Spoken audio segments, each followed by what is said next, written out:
할렐루야, 좋은 아침입니다. 오늘도 말씀으로 하루를 시작합니다. 슬기로운 아침 시간 여호수아 14장 말씀입니다. 우리는 주변에서 어떠한 목표를 이룬 사람, 성공한 사람들을 부러워하고 그 성취를 동경합니다. 나도 저런 사람처럼 되면 좋겠다라는 마음을 갖게 되는데요. 근데 사실 성공한 사람 또한 어떠한 업적을 이룬 사람들을 잘 보면은요, 그 성공과 업적 이면에 그 모든 것들을 이루기 위해서 흘린 땀과 수고와 눈물이 굉장합니다. 때로는 고통스럽고 인고의 세월을 견디면서 그 성과물을 이뤄낸 것인데, 우리는 눈으로 보이는 성과물에만 집중하고 그 성공 이면에 있는 그런 땀과 눈물과 고통의 시간들, 인고의 시간들은 별로 동경하지 않습니다. 왠지 아세요? 힘드니까, 너무나 괴로운 시간들이었음을 짐작하게 하니까는 그런 것들은 다 걷어내고 겉으로 보이는 업적만 추구하게 되는 것이죠. 그럼에도 우리가 분명히 알아야 할 것은 눈에 보이는 성공과 성취 이면에 분명히 수고로움과 애씀의 시간, 고통의 순간이 꼭 있었음을 여러분 기억하시면 좋을 것 같습니다. 오늘 본문은 여호수아가 땅을 분배하는 과정 가운데 갈렙을 대면하고 있는 이야기입니다. 여호수아는 이스라엘 사람들에게 이제 본격적으로 요단강 서쪽의 땅을 분배해요. 9지파 반에게 땅을 분배하는데, 어제도 말씀드렸지만 분배하는 과정 가운데 요단 서편에 있는 모든 가나안 땅을 다 정복하지 못한 상태였습니다.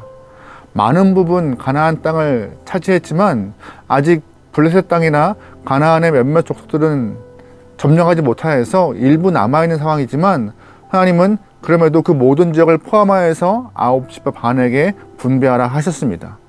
그래서 여호수아는 제비를 뽑아서 그 땅을 분배하게 되는 것이죠.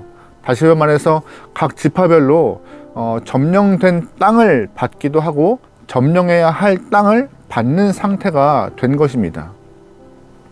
유다 지파 또한 그런 상황에서 예외가 아니었는데, 아직까지 점령하지 못한 땅도 포함되어 있는 상태로 분배를 받은 것이죠. 그래서 오늘 본문에 보면은 이 갈렙이라는 인물이 여호수아에게 와서 정중히 부탁하는 상황이 발생합니다. 여러분, 갈렙 기억하시나요?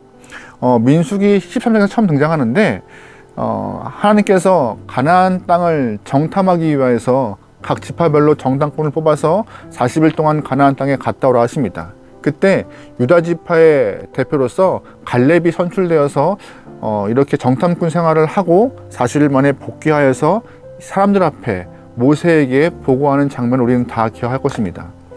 그때 여호수아와 함께 이 갈렙이라는 인물은 믿음으로 그 모든 가나안 땅을 살폈고 믿음으로 정복 가능한 땅이라고 고백했던 유일한 인물입니다. 하지만 나머지 10명의 정탐꾼은 현실의 눈에 들어오는 것들로만 판단하고 보고해서 이스라엘 모든 사람들이 두려움에 떨며 원망하고 한탄하는 모습을 만들게 되었죠. 그 이후 하나님은 출애굽한 사람들 중에 여호수아와 갈렙만 가나안 땅에 들어간 것을 허락하시는 그런 결과가 초래되었습니다. 이제 모세가 자신의 생을 거의 마감할 때쯤 후계자가 드러나야 되는데, 아마 이스라엘 많은 사람들은 모세의 후계자가 여호수아나 갈렙 둘 중에 한 명이라고 생각했을 것이에요. 근데 하나님은 갈렙이 아니라 여호수아를 선택하여서 이스라엘을 맡깁니다. 인간적으로 갈렙의 입장에서는 조금 서운함이, 일말의 서운함이 조금 있을 수가 있을 것 같아요. 나도 여호수아와 함께 전장을 누려봤고 정탐꾼 생활을 했고 열심히 믿음을 지켜왔던 인물이기 때문에. 하지만 갈렙은요, 그 정탐꾼 사건 이후 40년의 광야 생활과 가나안 정복 전쟁에서 믿음으로 잘 견뎌왔던 인물로 오늘 본문까지 우리에게 잘 드러나고 있습니다. 그 갈렙이 다시금 여호수아 앞에서 정중히 부탁을 해요. 어떤 부탁이냐? 11절, 12절 말씀입니다. 모세가 나를 보냈던 날과 같이 오늘도 내가 여전히 강건하니 내 힘이 그때나 지금이나 같아서 싸움에나 출입에 감당할 수 있으니 그날에 여호와께서 말씀하신 이 산지를 지금 내게 주소서. 당신도 그날에 들으셨거니와 그곳에는 아낙 사람이 있고 그 성읍은 크고 견고할지라도 여호와께서 나와 함께 하시면 내가 여호와께서 말씀하신 대로 그들을 쫓아내리라 하니. 아멘. 무슨 말이에요? 아직 점령되지 않은 땅 헤브론을 달라 하는 겁니다. 지금 갈렙이 여호수아에게 부탁할 때 나이가 85세라고 추정을 해요. 85세요. 지금 유다 지파가 분배를 받아야 하는 과정에서 아직 점령되지 않은 땅 헤브론 지역을 달라고 지금 여호수아에게 부탁하는 것입니다. 근데 솔직히 말하면 이 지역은 뭐 주고 말고 할 것도 없어요. 아무도 그 땅을 가진 지파가 없기 때문에, 점령된 곳이 아니었기 때문에. 하지만 갈렙은 여호수아에게 이 땅을 달라 하는데 그 이유가 뭐예요? 12절 후반부에 여호와께서 나와 함께 하시면 내가 여호와께서 말씀하신 대로 그들을 쫓아낼 수 있다라고 믿음의 고백을 하고 있는 것이고, 하나님의 약속을 신뢰하여서 그 헤브론 땅 달라 하는 것입니다.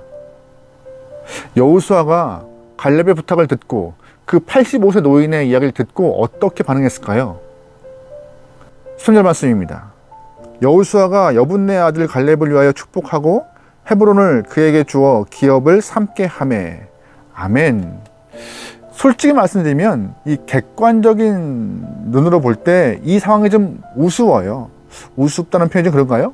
아직 점령되지 않은 땅을 달라 하는 것도 좀 우습고, 그 땅을 축복하여서 기업 삼으라고 하는 것도 좀 우스운 상황이고. 하지만 여호수아나 이 갈렙이나 이 두 사람의 모습은 진지했고, 두 사람이 이렇게 말할 수 있는 이유는 딱 하나였어요. 하나님의 약속을 신뢰하고 하나님의 함께 하심을 믿었기 때문에 달라 한 거고, 달라해서 축복하여 준 것입니다. 그러면 그 결과 어떠한 모습으로 마무리가 됐을까요? 85세의 노인이 달라고 한 그 땅 어떻게 됐을까요? 14절 말씀입니다. 헤브론이 그니스 사람 여분네 아들 갈렙의 기업이 되어 오늘까지 이르렀으니 이는 그가 이스라엘의 하나님 여호와를 온전히 쫓았습니다. 아멘. 결국 헤브론이 갈렙으로 인하여서 유다 지파의 땅이 되었던 것입니다. 아무도 올라가려 하지 않고 아무도 점령하지 않은 땅, 그 땅을 다 불편해할 때 갈렙은 달라 했고, 그 갈렙이 믿음으로 유다 지파에 편성시킨 거예요. 아주 놀라운 은혜의 모습을, 믿음의 모습을 보이는 것이 오늘 갈렙의 모습입니다. 그런데 그 위대한 믿음을 가능하게 했던 뿌리가 뭔지 아세요? 그 뿌리요? 그 뿌리가 갈렙의 그 마음, 갈렙의 그 무모하리만큼 당당하게 요구했던 그 마음의 뿌리가 어디인지 아세요? 10절 말씀에 이런 표현이 있습니다. 내 나이 40세에 여호와의 종 모세가 가데스 바냐에서 나를 보내어 이 땅을 정탐하게 하였으므로 내가 성실한 마음으로 그에게 보고하였고. 아멘. 자신의 과거를 고백하면서 7절 말씀 후반부에 내가 성실한 마음으로 모세에게 보고했다라고 그 정탐꾼 사건에 대해서 이야기를 하고 있습니다.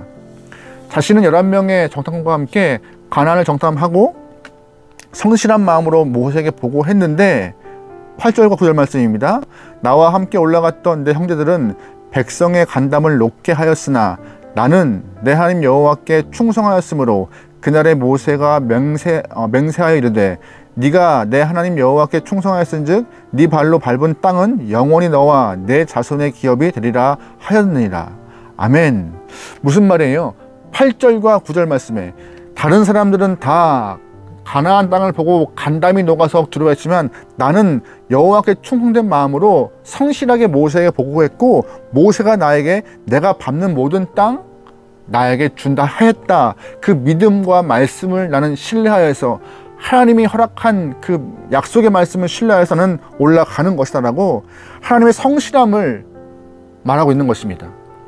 자신이 이렇게 담대하게 또한 강하게 겁없이 여호수아에게 헤브론 땅 달라고 했던 것은 젊을 때 모세가 했던 이야기, 또한 그때 하나님이 자신에게 행하였던 여러 가지 일들, 또한 언제나 성실한 마음으로 충성된 모습으로 하나님 앞에 행했던 내 삶을 볼 때 나는 올라가서 그 땅 가질 수 있다고 생각한다라고 담대히 나갔던 것이죠. 이 당시에 성실한 사람 많았습니다. 그런데 그 성실함이라 하면요, 성실해야 먹고 살 수 있는 것이고, 성실해야 가족을 건사하는 그런 가장으로서의 성실함을 누렸던 영혼들 많겠죠. 하지만 오늘 본문에서 갈렙이 말한 성실함은 가정을 위한 성실함을 뛰어넘어 하나님의 은혜와 역사하심을 위한 성실함으로 본인은 살아왔다고 고백하고 있는 것이에요. 그 충성됨을 갖고 하나님 말씀이 있으면 성실하게 쫓아서 난 살았고, 그 성실함이 하나님께 인정받아서 내가 지금 이 헤브론 땅을 얻게 되었다라고 오늘 우리는 말씀을 통하여서 알 수 있는 것입니다. 오늘 이 말씀을 통하여서 우리가 잘 기억해야 할 것은, 하나님은 우리에게 기능적으로 뛰어난 영혼이 아니라 하나님 앞에 성실한 사람을 원하고 있음을 우리는 잘 기억해야 합니다.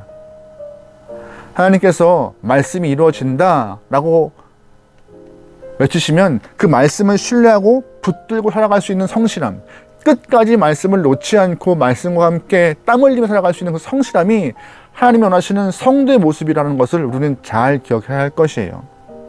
그 매일매일의 성실함이 쌓여서, 하나님을 향한 성실함이 쌓여서, 믿음의 성실함이 쌓여서 우리의 신앙의 실력, 영역이 되는 것이고, 그 모습을 통해 하나님이 우리에게 충성된 종이라고 말씀하시는 것이죠.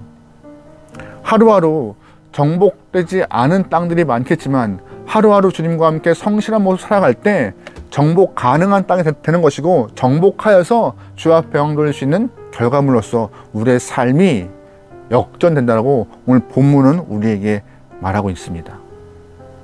결국 유다 지파가 속한 그 지역에 놀라운 일이 발생해요.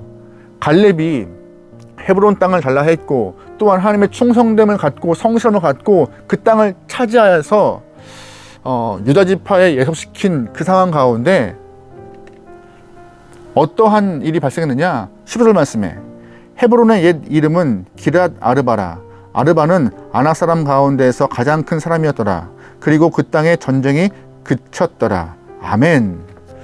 유다 지파는 갈렙의 믿음을 통하여서 헤브론 땅을 차지한 이후에 뭐라고 되어 있어요?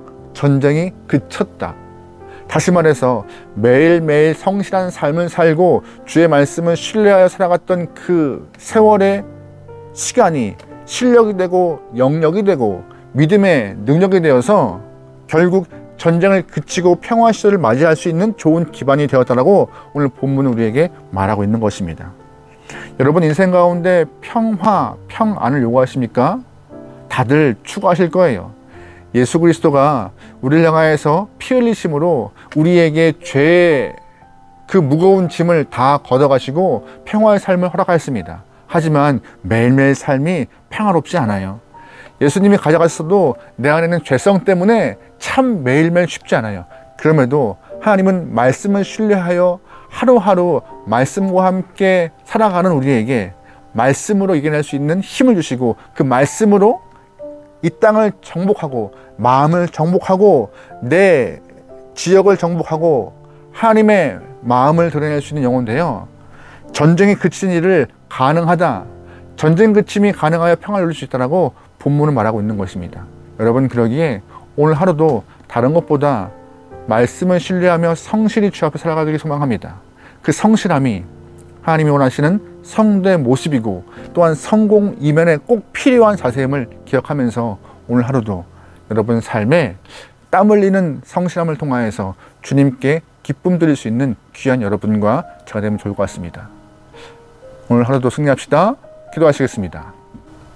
하나님, 오늘 하루 우리에게 허락하신 그 귀한 시간, 앞에 놓여있는 일을 위하여서 열심히 땀 흘리며 노력하며 살겠지만 먼저 성도로서 주님과 함께 말씀의 성실함을 갖고 살아가는 귀한 영혼들에게 허락하소서. 우리의 성실함은 어디에 있습니까?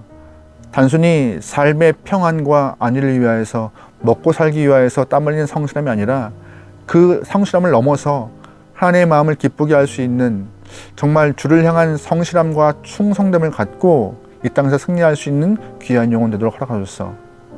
오늘 하루를 맡겨오며 예수님의 이름으로 기도합니다. 아멘.